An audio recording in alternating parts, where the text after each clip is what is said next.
Hi, welcome back to the next part of lesson one, why high school esports is great. So first up, why do you need to know this? Why is it relevant? What are we going to learn? First of all, there are a whole bunch of different benefits that students get out of participating in esports or even any extracurricular in general. And a lot of this has to do with identity formation, community building, connections to school that are very positive. What you need to do is understand those so that when you run your club, your team, or your lessons, you can maximize those benefits with a lot of intentionality. The other thing that you need to know is that high school esports is so new that a lot of staff and parents and even kids have no idea what's going on or why they should be participating. You're going to have to be an advocate for your program. And to do that, you're going to need to be able to quickly talk about its benefits and make the case for building up your program and getting the support that you need. So with that, let's get started. What we know is that students who participate in extracurricular activities have all across the board like better outcomes, better socio-emotional outcomes, better GPAs, better test scores, higher admission and retention rates in college, and just overall sense of belonging on campus and association that school is fun. So we want that for all of our students. And right now, only about 2/3 of students participate in any kind of after-school activities. You definitely know the person who's in football or the person who's in cheer, the person who's in chess club plus honors club or whatever other offerings your campus has. 1/3 of kids are participating in none of those things. They show up at school, they go through their classes, they leave school, they have no connection to campus life in that sense. And a lot of these kids are actually ones who would join an esports team if it were available to them. So this is an awesome thing that we're offering. We've seen kids flock that had no connection to any other extracurricular up to our esports team. Some of these kids are also kids who really need that kind of support. We have kids with socioeconomic disadvantages, kids dealing with emotional problems, kids who just feel isolated and alone. And for the first time, they find a team that they feel like they can be part of and be included in. So it's an amazing thing for these kids to be able to have this opportunity. Second reason that esports is amazing is that it's where students are. We have to meet kids where they are. You guys hear this as educators a lot. And what we know based on Pew Research poll is that 97% of teens are playing some kind of game. It's a little bit higher for boys, a little bit lower for girls. We know that the genres and titles they play don't 100% overlap. But we know that basically almost every kid on your campus plays games, whether or not they identify as a gamer. So they're already doing it. We might as well bring that on campus and take advantage of it and incorporate their hobbies into something that has bigger overall meaning than they'd be able to accomplish on their own. We know that most of their gameplay isn't a social experience, although there are definitely exceptions. And we know that the interest levels in the competitive esports titles aren't universal, but we can work with that. And one other thing that's important to note is that the career landscape has changed. Generation Z, as you guys know, you can't get them off their cell phone or their social media. It's a different way of interacting. It's also going to be a different way of being employed. There are a lot of people who get more money from their streams on Twitch TV or YouTube than they do through their other employment. I even have a couple friends my age that now are full-time YouTube streamers. So it's kind of amazing. We want to be able to get them the career and workforce skills they need. And it turns out a bunch of those can be developed through esports participation.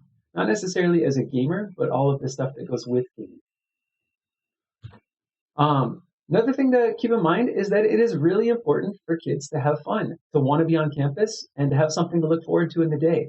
So just having that association by bringing their gaming on campus in the most positive possible way is incredible. And play is healthy. Play is good. So kids should be having fun. Hopefully you guys get the chance to dive in games too and have a good time right alongside them. As you know, that social connection with students and teachers is really important for them being able to leverage in the classroom to get them to perform academically.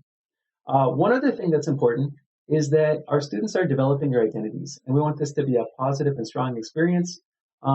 We know that there is an identity around either being in a sport or being a fan of a sport or both. There's a whole bunch of social science theories that I've been reading up on that I'd love to share with you guys a little bit later. Consumer culture theories, leisure theory, and then self-determination theory.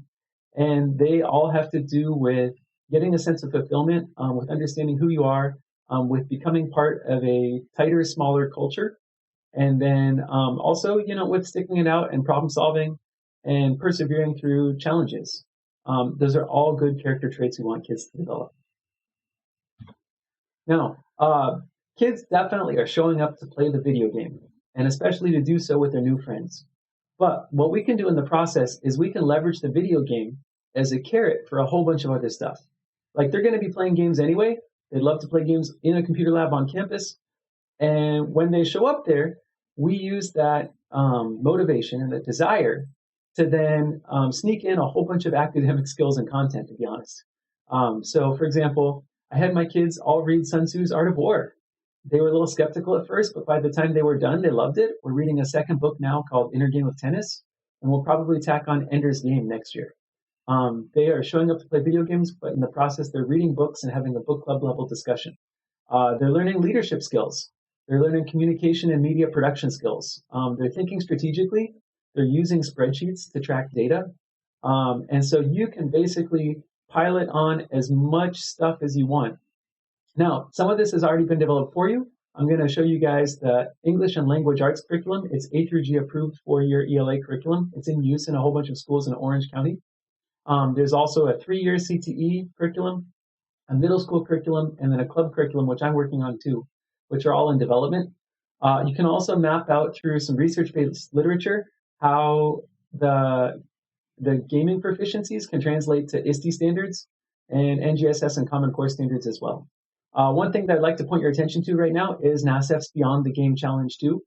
The way NASF approaches things, that's one of the 2 competitive leagues that one of 3 competitive leagues we'll talk about, is that they basically build up an ecosystem around the gameplay. The gameplay itself is not the focus.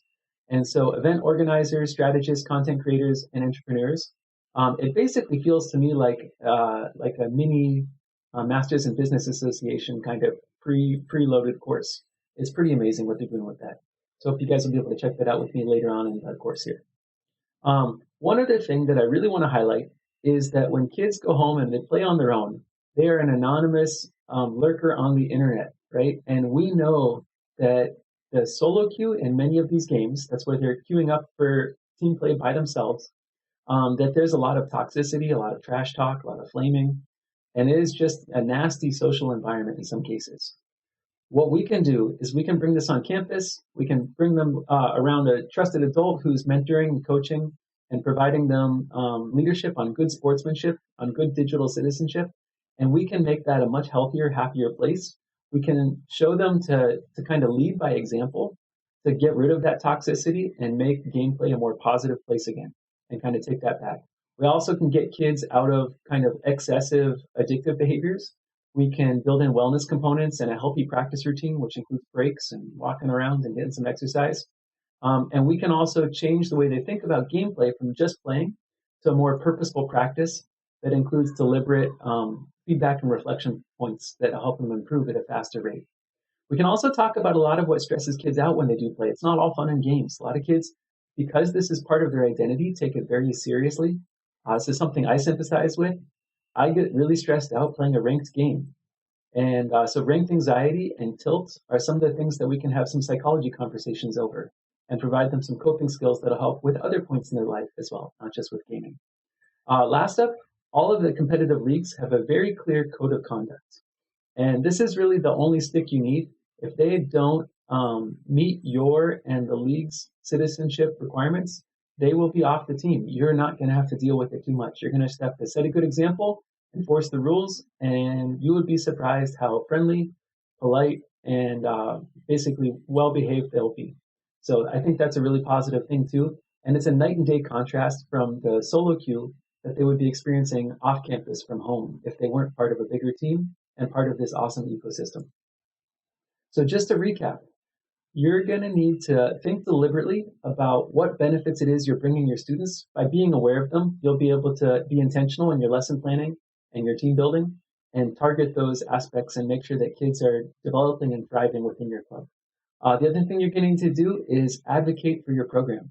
You're going to need grants. You're going to need parent support and staff support. You're going to need your tech department to go to bat for you. And so by being able to clearly articulate what the benefits to students are, This will be a lot easier and you'll have a lot of success there.